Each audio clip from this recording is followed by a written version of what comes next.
Yes, it's all happening. Assalamu alaikum and welcome to Sports. A very good evening to you. आपका daily roundup of what's happening in PSL. Well, a lot is happening. एक और बड़े margin से शिकस्त हुई है. कल एक और मैच खेला गया जिसमें हम लोग ने देखा कि इस्लामाबाद यूनाइटेड ने पेशावर ज़ल्मी को 102 रन से शिकस्त दी थी. Courtesy Mr. साहबजादा Farhan, who was just too good to handle and too amazing. उन्होंने 106 रन बनाए from 52 and बहुत और भी चीज़ें थी. मोहम्मद आरिस ने उधर रेजिस्ट करने की कोशिश की फ्रॉम द अदर साइड, मगर उनका कोई साथ नहीं दिया. वो 87 रन बनाए. फिर सब्स्टिट्यूट थे नवाज जिन्होंने 4 कैचेस लिए in the deep. So it all went down yesterday's match. But Sahibzada Farhan came with a plan और उनकी ज़बरदस्त और प्रोडक्टिव शॉट्स हम आपको दिखाएंगे. वैगन व्हील में हम बात करेंगे. This amazing strike rate. क्या प्लान था उनका, हमारे एनालिस्ट हमें बताएंगे. But just before that congratulations to our girls as well. हमारी पाकिस्तान विमेन टीम की भी बात करेंगे क्योंकि ICC women's world cup qualifier चल रहा है पाकिस्तान में ही चल रहा है. और पाकिस्तान विमेन जो है अब they are going to make it to the world cup इंशाल्लाह. बस 2 और मैचेस उनके रहते हैं, मगर ये कल का मैच खेला गया पाकिस्तान विमेन और वेस्ट इंडीज़ विमेन के दरमियान, जिसमें पाकिस्तान ने ये मैच जीत लिया. And Sidra Amin was the woman of the match with her 54. And बड़ा ज़बरदस्त मैंने देखे कि और भी हमने क्या देख रहे हैं, फातिमा सना. यस, अंडर फातिमा सना की क़यादत में पाकिस्तान टीम ने अपना एक और मैच जीत लिया है and she bagged 3 wickets as well. बड़ी ज़बरदस्त फील्डिंग भी हमने कल देखी. Amazing amazing amazing. So good luck to the girls क्योंकि अब गर्ल्स ने नेक्स्ट मैचेस भी खेलने हैं. They have to play Thailand and Bangladesh. Right. So आज के मैच के बारे में बताएं. आज ही एक old and bitter and sweet rivalry. It's Karachi Kings versus Lahore Qalandars. Very very interesting.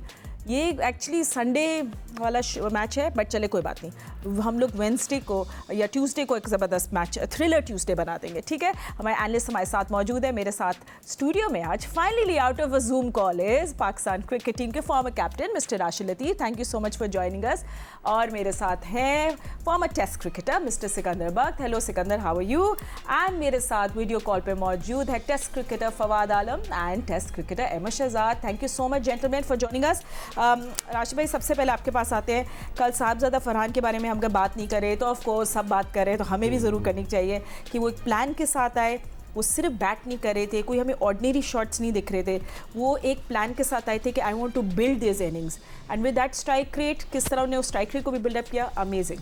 लेकिन लास्ट 4 ईयर से काफ़ी परफॉर्म कर रहे हैं और 4 लगातार सालों में उन्होंने नंबर 1 बैटर रहे वो T20 के इवेंट्स के. और शुरू के 2 साल में जो देखा 130 से 131 का इनका स्ट्राइक रेट था. लास्ट ईयर उसको 180 तक लेके जा चुके थे और इस दफ़ा 195 पे लेके गए हैं.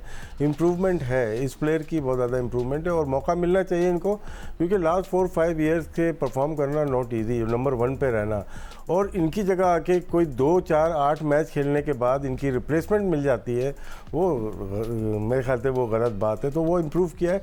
पहली दफ़ा बहुत अच्छी तरीके से ये PSL खेल रहे हैं. ये इस्लामाबाद यूनाइटेड का हिस्सा रहे, कराची किंग्स का रहे और लाहौर का हिस्सा रहे.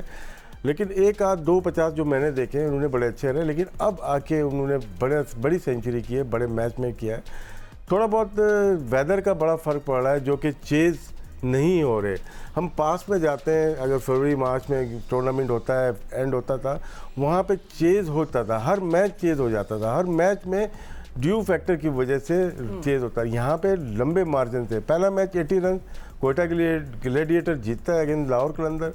दूसरा मैच 79 रन का मार्जिन अगेंस्ट इस्लामाबाद कोयटा ही का. और कल भी देखें इस्लामाबाद जो जीती है 100 कुछ रन से वो जीती है. बहुत बड़ा मार्जिन है. क्या ये सिर्फ वेदर की वजह से है या टीम की क्वालिटीज़ इतनी अच्छी नहीं है? हम कह सकते हैं कि पेशावर ज़ल्मी को थोड़ा डिसएडवांटेज हुआ है. जब आप टीम अपनी बना रहे होते हैं तो शुरू में जब प्लेयर नाहिद राना को इन्होंने लिया तो जाहिर सी बात है किसी को छोड़ा होगा इन्होंने. फिर आपने बॉश को लिया जो कि IPL में चले गए. 2 मेन प्लेयर इनके मिसिंग है. कॉम्बिनेशन बन नहीं पा रहा इनको. तो लिमिटेड प्लेयर्स में 2 अच्छे प्लेयर्स इन्होंने पिक किए ड्राफ्ट में. अब दोनों अवेलेबल नहीं है. शायद नाहिद राना के आने के बाद ये बेहतर हो जाए. सुफियान है इनके पास, यंग प्लेयर हैं, ना तजर्बाकारी बहुत ज़्यादा है. और अली रज़ा है, वो भी बहुत ज़्यादा क्रिकेट नहीं खेले हो. तो ये फैक्टर बहुत ज़्यादा लग रहा है कि हाई हो रहा है पेशावर ज़ल्मी में।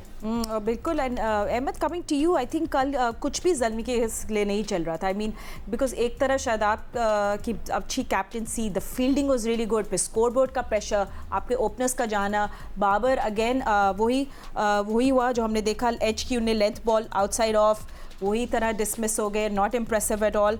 बट एक ही था आपके जो एक लोन रेंजर थे मोहम्मद आरिस, वही रहे, मगर इस just a collapse and disappointing for them. I mean बिल्कुल मज़ा नहीं आया मैच देख कर। जी, जब आप टीम बनाते हैं तो कुछ हद चीज़ों का ऑब्वियसली आपने ख्याल रखना होता है। जब टीम बनती है तो हमें पता होता है कि ये प्लेयर्स आएंगे, ये नहीं आएंगे, 3 मैच बाद अवेलेबल होंगे, 4 मैच बाद। तो हाजी अकरम साहब हैं जो पिछले 10 साल से पेशावर ज़ल्मी को देख रहे हैं। आई एम श्योर उन्होंने कोई ना कोई इस दफ़ा भी स्ट्रेटजी बनाई होगी।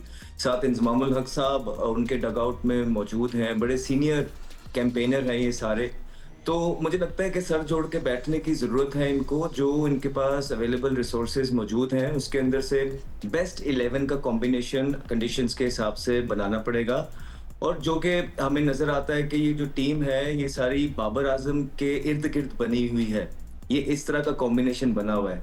तो बाबर आजम का परफॉर्मेंस करना तो बहुत ज़्यादा ज़रूरी है। लेकिन एक चीज़ मैं और देखना चाहूँगा, जिस तरह एक ही मैच के बाद के पहले मैच में हारिस 1 डाउन आए, उसके बाद हारिस अब चौथे पे आ रहे हैं। हारिस वो प्लेयर हैं जो पाकिस्तान से अभी करंटली खेल रहे हैं। और फिर इनके पास एक ओवन भी मिच था जिसने बिग बैश के फाइनल में सेंचुरी स्कोर की है। तो वो पिछले मैच में जो है पहले मैच में 7वें पे आए, कल के मैच में उनको नंबर 3 पे लेके आया गया। तो यूं कॉम्बिनेशन कभी बन नहीं पाएगा। I would really want to see Mohammad Haris जो ऑलरेडी पाकिस्तान की तरफ से खेल रहे हैं और ओपन कर रहे हैं, वो ऊपर जाएं, बाबर नंबर 3 पे आए, फिर नीचे से इनकी जो बैटिंग है मेरे ख्याल से कॉम्बिनेशन बन पाएगा। बॉलिंग के अंदर देखे, जब पेशावर ज़ल्मी को ज्यादा 200 तक स्कोर जाएगा, 225 तक स्कोर जाएगा, पेशावर ज़ल्मी जो है वो स्ट्रगल करेगा। क्योंकि जैसे मैंने आपको बोला है बाबर आजम के इर्द गिर्द टीम बनी हुई है। जैसे 160-70 से स्कोर ऊपर जाता है, बाबर अपने कंफर्ट जोन से निकलते हैं। बाबर का कंफर्ट जोन है 160-170, वो मास्टर क्लास करते हैं और वहां पे फिनिश भी करते हैं ऐसे मैचों को। लेकिन जब भी इससे ऊपर वाले मैच होते हैं, अगर बाबर उसमें परफॉर्मेंस भी करते हैं, सो मोर ऑफन देन नॉट जो हमें स्टैट्स बताते हैं कि पाकिस्तान या कोई भी टीम वो मैच हारती है। तो ये चीजें हैं जो पेशावर को देखनी है। लेकिन कल तो उन्हें मौका ही ना मिला। कल तो साहिबजादा फरहान ने जो इनिंग खेली है वो तो बिल्कुल बहुत पिटाई लगाई है। बड़े अरसे के बाद किसी पाकिस्तान के प्लेयर की इनिंग देखने का मजा आया। और साहिबजादा फरहान ने जो ग्राउंड के चारों तरफ वो शॉट्स लगाए हैं, और स्पेशली जो सुफियान मुकीम को एक बॉल इतना बुरा भी नहीं था, लेकिन रॉक पैक किया उन्होंने बैकफुट पर, मिड विकेट के ऊपर से छिक्का मारा। मुझे तो बहुत मजा आया उनकी बैटिंग देखने के लिए। और ये वो प्लेयर है कि कुछ लोग इनको ये बोल रहे थे कि ये इंटरनेशनल मटेरियल नहीं है, उन्होंने क्या करके दिखाया, उन्होंने T20 के अंदर वो करके दिखाया जो हम में से कोई भी नहीं कर पाया। He's part of the elite pair, yes, he's part of the elite group. Absolutely right, Ahmad, क्योंकि हमने कॉन्वर्सेशन महीने के स्पैम के अंदर 4 सेंचुरियां लगाई हैं जो हम में से किसी ने भी नहीं किया। I think is a future, इन पे इन्वेस्ट करना चाहिए और उनको लंबे प्रॉपर पाकिस्तान के अंदर चांसेस देने चाहिए। बिल्कुल। 182 के strike rate in initial overs and finishing with that insane strike rate of 253. I mean pure genuine batting और बहुत मज़ा आया हमें देखने में। Anyway, ये सब कुछ हो गया। सिकंदर आपके पास आएंगे और पूछेंगे, क्योंकि just the beginning of the tournament, अब पेशावर ज़ल्मी को आखिरी सांसें अभी से नहीं लेनी, बट मैं आपसे ज़रूर पूछूंगी what they should do. But उससे पहले पॉइंट्स टेबल देख लेते, क्योंकि इस्लामाबाद यूनाइटेड को बड़ा ज़बरदस्त बूस्टर मिल गया है by the way, because you know ये नेट रन रेट है इनके लिए ह्यूज है, क्योंकि ये आपको फिर आगे जैसे लीग जाती है बहुत मदद करती है। So let's have a look at the points table. I know अभी बहुत इनफ मैचेस नहीं हुए, बट 2 मैचेस खेले हैं, दोनों ही जीते Islamabad United. So they have 4 points and look at that net run rate. उसके साथ साथ पीछे पीछे लाहौर कलंदरजारी जो अपना एक मैच हार चुकी है 2 पॉइंट्स के साथ, आज उन्होंने एक और मैच खेलना है कराची किंग्स के साथ। But don't worry, Karachi kings भी पीछे पीछे आ रहा है, because they have played only 1 match and they won that match. So under David Warner, what do we see with those 2 points? And then Quetta gladiators जिन्होंने 2 मैचेस खेले हैं, 1 हारे हैं 1 जीते हैं, and that run rate in front of you. So let's see, Peshawar Zalmi के लिए सिक्कू they're not in a good position. बहुत ही ज़बरदस्त स्टार्ट ले लिया है इन्होंने। अभी तो खैर जैसे तुमने कहा, आपने कहा कि ये अभी इब्तिदाई इश्क है, तो अभी तो बहुत से मैचेस बाकी हैं और कई दफ़ा 5 मैच के बाद भी टेबल टर्न कर जाते हैं। अच्छा, अब फरहान का जिक्र हमने यहाँ बैठ के इसी जियो के पैनल पे हम सब बैठे हुए थे, इसमें अपना फवाद नहीं था, हमने इस वक्त पूछा भी था कि इसको क्यों नहीं लिया। हमने यहीं बैठ के पूछा था, इसलिए कि वो लेकर चले गए थे, नए कोई नवाज़ था, हारिस को ओपन करा रहे हैं, उसको मोहम्मद साहब थे, वो सब कुछ थे। तो हमने उस वक्त भी कहा कि फरहान क्यों नहीं, मगर खैर एनीवे किसी ने नहीं सुनी, उसकी मर्ज़ी। अब मैं पेशावर को एक मशवरा देना चाहता हूँ, इंक्लूडिंग बाबर आजम। देखें बाबर आजम साहब, आपसे रन्स नहीं हो रहे, आप हमारे स्टार प्लेयर हैं, बहुत रन्स किए हैं, आपके एक स्टाइल है, एक क्लास है, आप अपना नंबर नीचे कर दो, एक दफ़ा करके देखो। और जो लड़का इन्फॉर्म है, जैसे भी शहजाद ने बात की कि अगर हारिस के बल्ले पे गेंद आ रहा है तो let him go up, open करने दो, वो तो चलाते हैं ना, उनका तो स्टाइल है खेलने का, लेट हिम ओपन। आप नंबर 4 पे आएँ, देखें कि आप खेल सकते हैं कि नहीं खेल सकते। अगर ऊपर से एक अच्छा स्टार्ट मिला, आप भी आके खूब चाबुक चलाएं।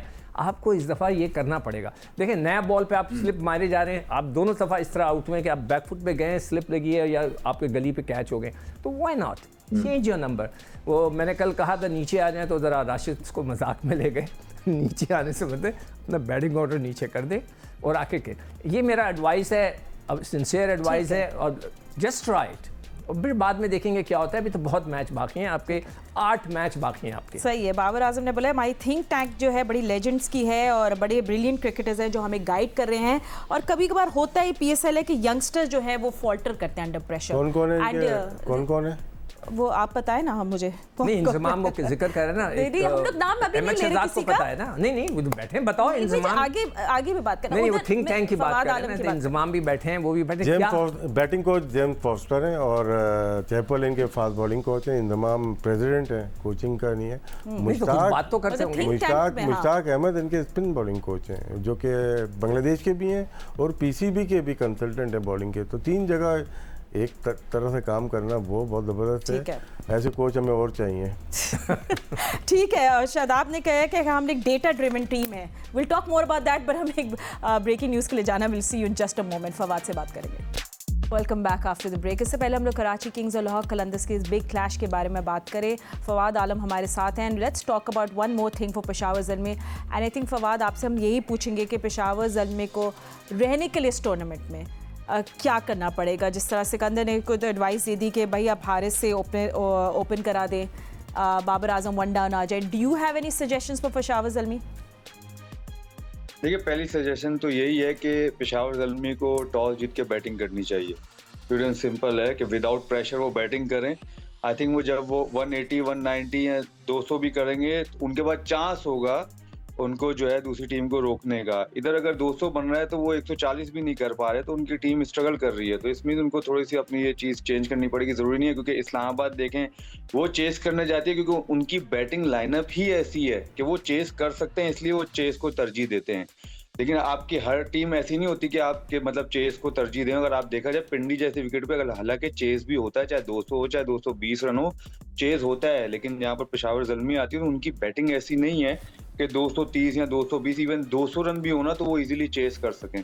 तो आई थिंक पहली सजेशन तो यही है कि उनको टॉस जीत के बैटिंग करनी चाहिए। और जैसे सिक्कू भाई ने कहा, मेरे ख्याल से ये सब बहुत अरसे से यही चीज़ें कह रहे हैं, तो आई थिंक अगर आप एक चीज़ करके भी देख लोगे तो वो बुरी बात नहीं है। क्योंकि अगर आप कर लेंगे, अगर आप अपने आप को नीचे करते हैं, तो अगर फिर भी टीम परफॉर्म नहीं करती तो आप दूसरे को चुप भी करा सकते हो कि यार देखो मैं भी नीचे भी गया हूँ, फिर भी 3-4 मैचों में कुछ नहीं हुआ, हमें वैसी जो हम कहते कि भाई हमें ऊपर से इतने स्ट्राइक रेट मिल जाएगा, इतना हमें जो है रन्स मिल जाएंगे, 6 ओवर में हम 60 कर लेंगे या 70 कर लेंगे, तो दूसरे को आप चुप करा सकते हो भाई हमने 3-4 मैच में किया और हम फिर भी नहीं हुआ, इसलिए अब वो दोबारा अपने नंबर पे आगे खेलने आप कर सकते हो।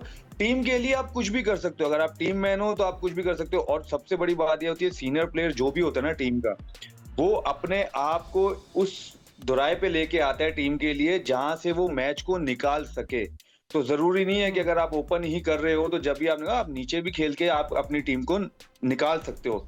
तो आई थिंक ये चीजें, जैसे थिंक टैंक की बात की, तो थिंक टैंक मेरे ख्याल से अब सोचो उसमें भी थिंक टैंक वो खुद भी है क्योंकि जाहिर है वो कप्तान है टीम के, जिम्मेदारी है उनपे, और वो ये भी क्या करके देख सकते हैं। और कोई भी चीज चेंज करने में किसी को कोई भी नीचा नहीं दिखता, कोई भी आप अपने आप को नीचे नहीं गिराते, डिग्रेड नहीं करते। आई थिंक टीम के लिए जो बेटर ऑप्शन है आपको वो करनी चाहिए और उसका रिजल्ट भी आपको नजर आएगा। ठीक है, absolutely right Fawad, I completely agree with you. And चले थोड़े से लाहौर और कराची की बिटर स्वीट राइवलरी को देख लेते हैं। आज कराची में खेला जाएगा मैच, हम इस पे बात करेंगे राशिद भाई से। थोड़ी सी कराची की बैटिंग पे पहले हम लोग नजर डालेंगे, बट उससे पहले थोड़ी स्टैट्स पे भी डालेंगे। So today is 15 April 8 PM all action will begin eight Karachi. ठीक है, सो हेड टू हेड एक दफ़ा हम लोग देख लेते हैं कि ओवरऑल PSL में कराची और लाहौर का क्या नंबर स्टैट्स है। तो 19 मैचेस खेले गए हैं दोनों टीम्स के दरमियान, जिसमें कराची किंग्स ने 13 एंड लाहौर कलंदर्स सिर्फ 6 मैचेस जीत चुका है। And highest total Karachi Kings का against Lahore Qalandars been 235, Lahore in the other hand 209।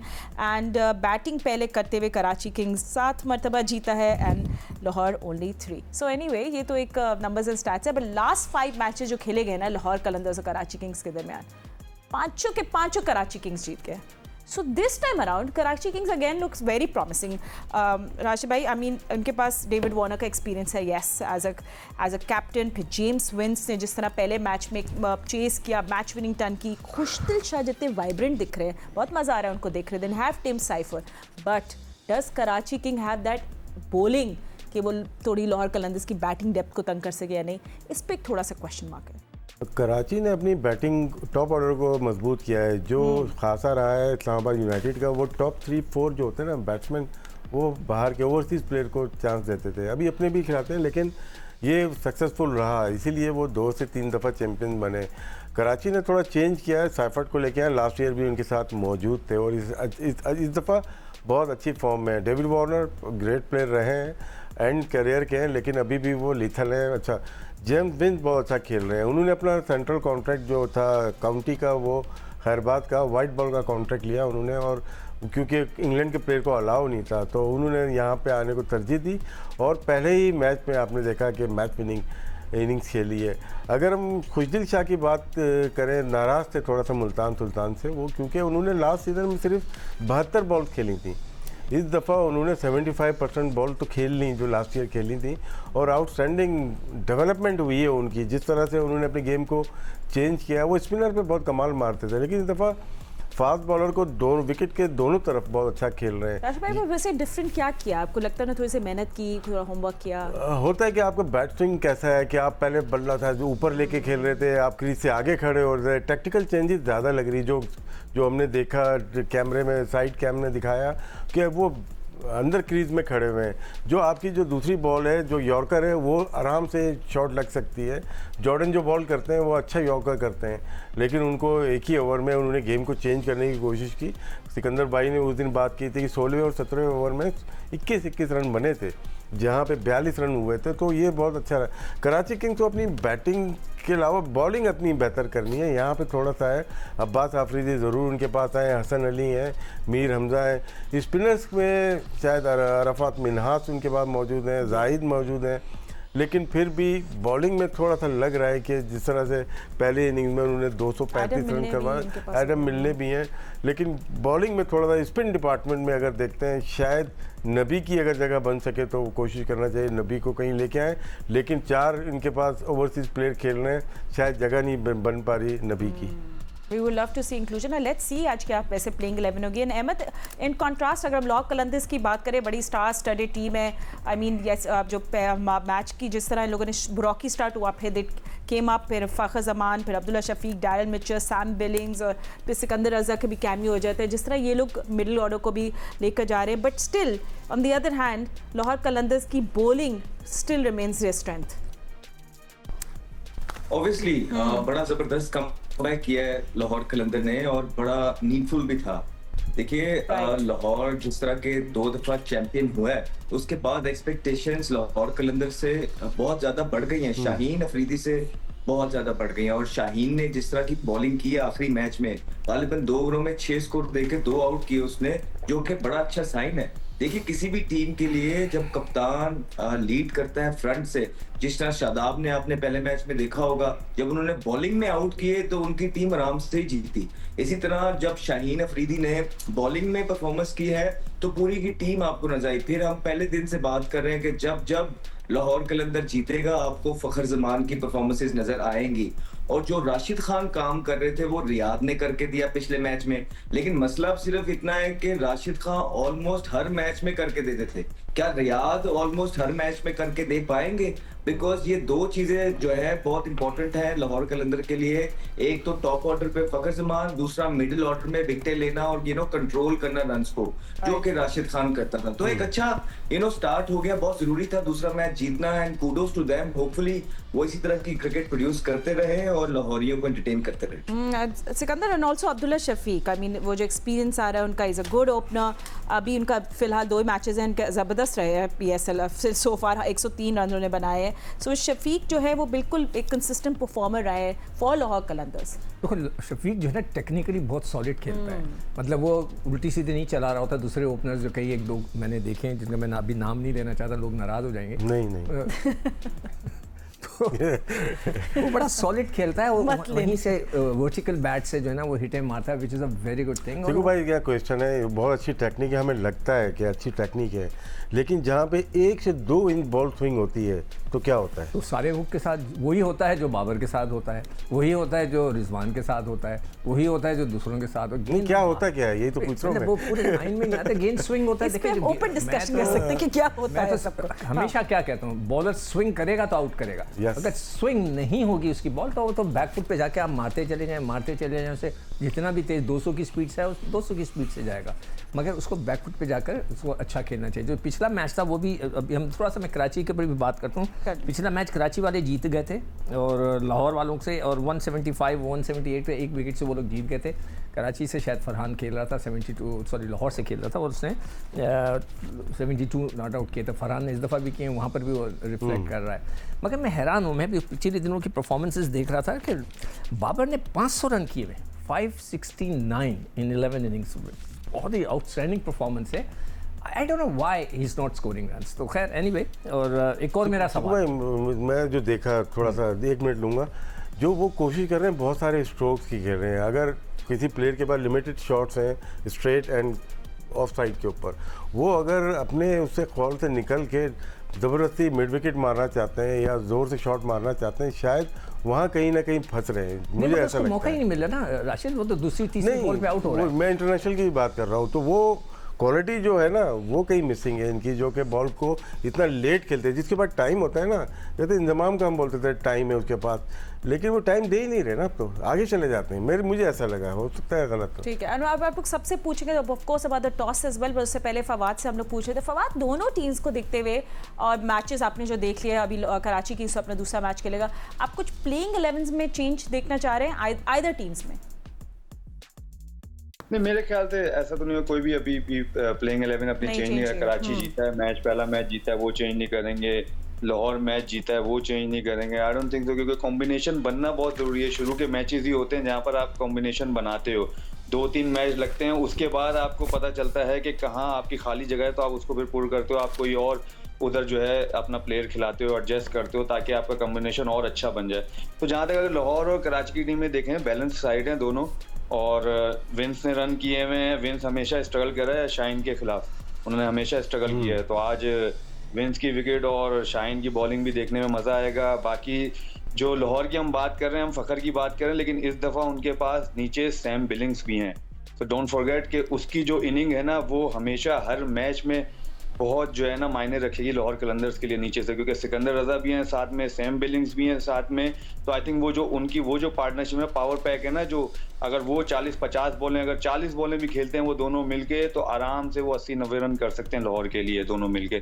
तो आई थिंक बैटिंग अच्छी है, ज़बरदस्त है। कराची की बॉलिंग में थोड़ी सी प्रॉब्लम्स हैं ना। अगर आप लाहौर को देखें, लाहौर की बॉलिंग अच्छी है, नाम वाइज भी, पेपर वाइज भी देखें और वैसे भी ओवरऑल भी देखें। कराची में देखें, हर मैच में आप 234 या 200 रन प्लस चेस नहीं कर सकते, चाहे आपकी जैसी भी बैटिंग हो, बहुत बड़ी बैटिंग हो, फॉर्म में भी हो, 200 का प्रेशर अलग होता है। बट कराची को बॉलिंग में थोड़ा सा जो है ना टफ टाइम मिलने वाला है।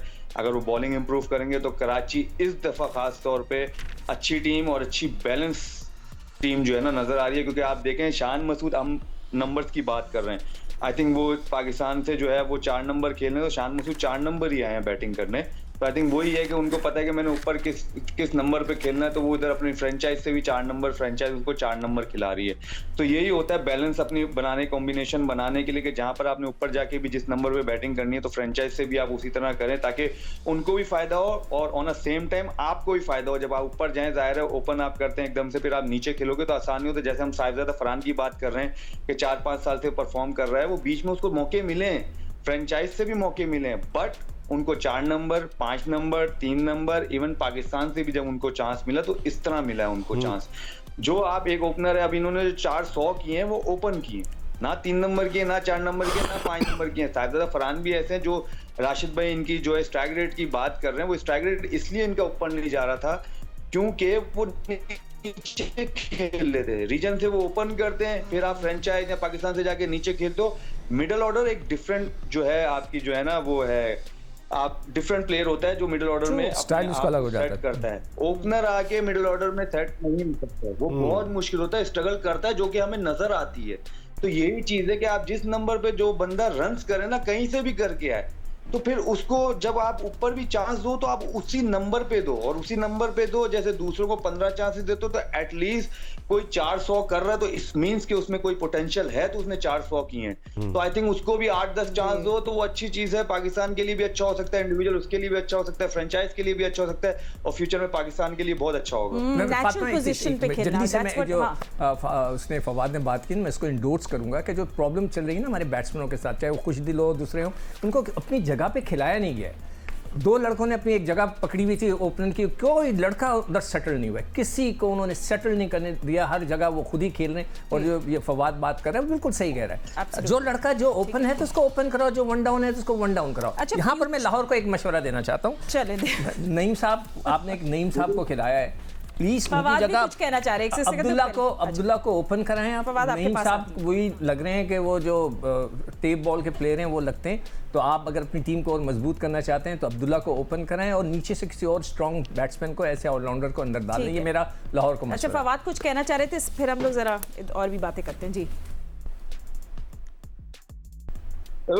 देखिए, खुशदिल की जो आप बात कर रहे हैं, खुशदिल अपने उसी नंबर पे खेले, और खुशदिल को जितने मौके मिले हैं आई थिंक किसी और को नहीं मिले, इतने साहिबजादा फरहान को मौके मिल जाए उस नंबर पे, जिस नंबर पे इवन वो पाकिस्तान खेले या नीचे कहीं भी खेले, उनको बहुत चांसेस मिले हैं। ऐसे 2-3 प्लेयर और हैं जिनको इतने चांसेस मिले हैं, उनके नंबर्स पे मिले हैं, क्योंकि वो 6-7, 5-6-7 ही नंबर पे खेल रहे थे। उनको लिया भी इसलिए जाता था कि वो नीचे से आके हिटिंग करेंगे 5-6-7 नंबर पे, उनको क्लियर उनको ये मैसेज दिया जाता था। तो अब आगे कोई प्लेयर ये नहीं बोल सकता कि मुझे चांस नहीं मिला या मुझे बैटिंग नहीं मिली, ये गलत चीज है। जब आपको नहीं मिल रहा होता, जब आप हंग्री होते हो, जब आके आप उसी नंबर पे परफॉर्म करते हो, देन जब आप कुछ बन जाते हो या थोड़ा खेल लेते हो तो आप आके ये बोलते हो कि यार मुझे अपने नंबर पे चांस नहीं मिला। नो, हर जो भी मैनेजमेंट होती है वो बोलती है कि यार आप 6 नंबर पे साथ में, और आपकी जो है ना ये डोमेन है और आपका ये किरदार है अंदर जाके, आपसे हमें नहीं चाहिए 30 बॉलों पे 40 रन, हमें आपसे 15 बॉलों पे 40 रन चाहिए। भले उसमें आप आउट भी हो जाओगे, हम आपको कुछ नहीं बोलेंगे। और यही खुशदिल के साथ, आसिफ अली के साथ, इफ्तिखार के साथ, इन सब के साथ यही था, और उसी नंबर पे उनको मिला है। अब आके ये लोग जब ये बोलते हैं हमारे नंबर ऊपर करें,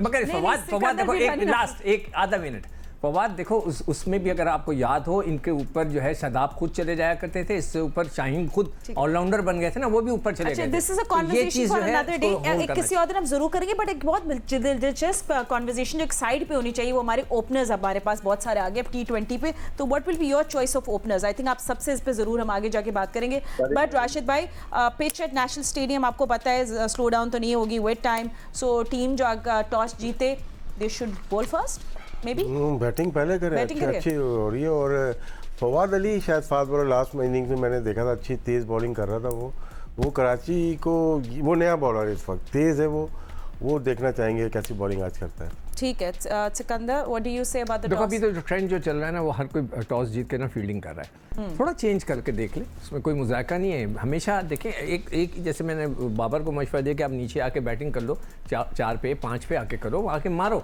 लेट्स सी। इसी तरह टॉस जीत कर भी आप पहले फील्डिंग बॉलिंग करें ना, आप बैटिंग करके देखें क्या होता है। ठीक है, चले सर, मैं बाकी आने से भी बात करना चाह रही थी, बट आप लोग सबने मेरा टाइम कंज्यूम कर लिया। Thank you so much for joining us, we'll see you tomorrow with another PSL show. Thank you so much for watching, अल्लाह हाफिज़।